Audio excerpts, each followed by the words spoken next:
Hello everyone. I am, like promised, am going to do my video on the oil change of the Dolmar PB-7601.4. I realized in my last video that I'm a little too wordy, so I'm just going to go ahead and get right to it this time without sitting there talking about irrelevant things. Okay, so Dolmar PB-7601.4.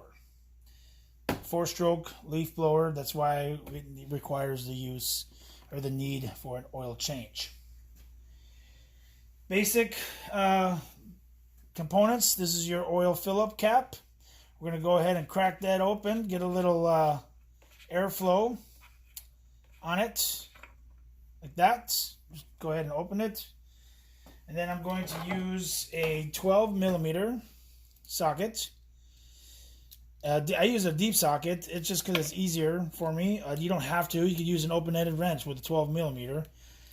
You could possibly try a 1/2 inch socket. It does move back and forth a little bit. It's a little, roomy, but if you don't have any metric, you could go ahead and use the 1/2 inch. I suggest you get both SAE and metric, just because of the fact that most of your mechanical devices are going to use metric, being that they're all foreign made. So, with that in mind, I'm going to go ahead and use the metric 12 millimeter and just go ahead and crack that open a little bit, and it comes open real easy.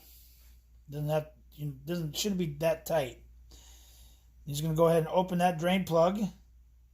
Yeah, I've already priorly drained this, so it's not going to be too dramatic. Try not to drop that in there like that. But this is where the oil is going to come draining out of. As you can see, it's going to slowly start dripping out. I haven't refilled it yet. And as that is draining, you're going to go ahead and grab your oil. The manual is requiring a 10W30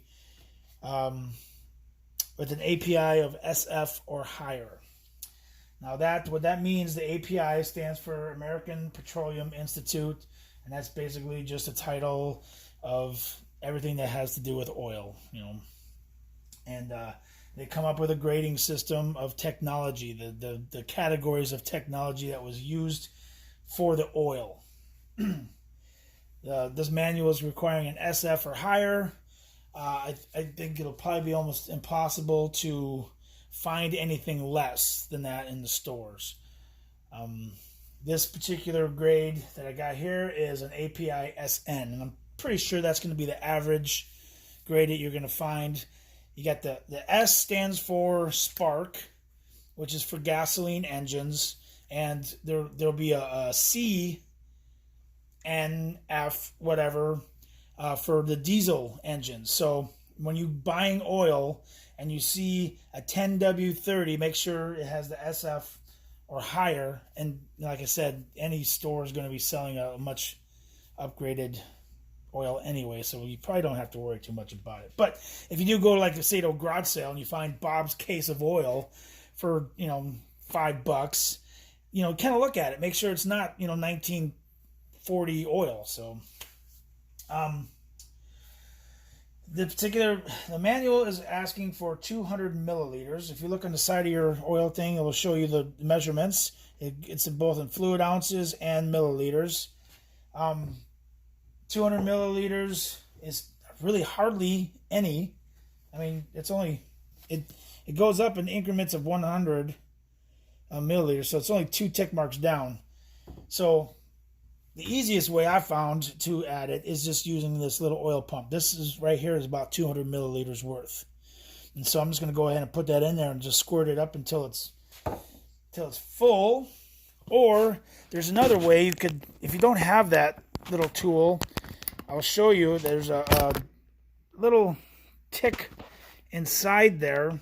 You can see that in there.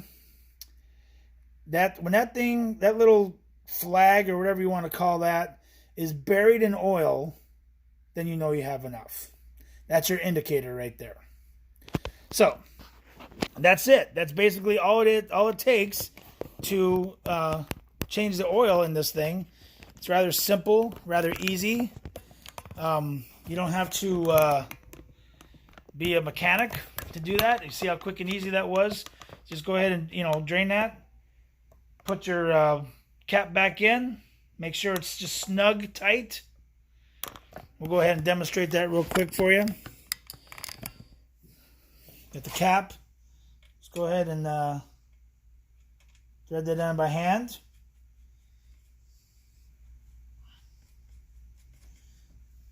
Go ahead and clean up my mess a little bit. That's another thing. Before you drain that, you might want to take a rag and stick it in here so it doesn't get everything all full. This is going to get full of oil, so you might want to put it under here too, just to keep everything clean. Or you can go ahead and use the funnel right from there down in like that. Either way, I've seen it done both ways and it works out just good. But that, you just go ahead and hand tighten that, and then you'll go ahead and just snug it just a little bit. That's all you do. You don't want to crank on it because you don't want to strip that out. So that's it. I mean, really. And then you just go ahead and add the oil and put your filler cap back on. And that's it. That's all your oil change is complete. And your machine is going to thank you for having, nice fresh oil next time it operates. All right, guys. Once again, thank you for watching. And hopefully this video is somewhat better than the last one. I'm not a professional. I'm not looking to make money on these things. I'm just looking to educate for those who are just trying to do this stuff on their own.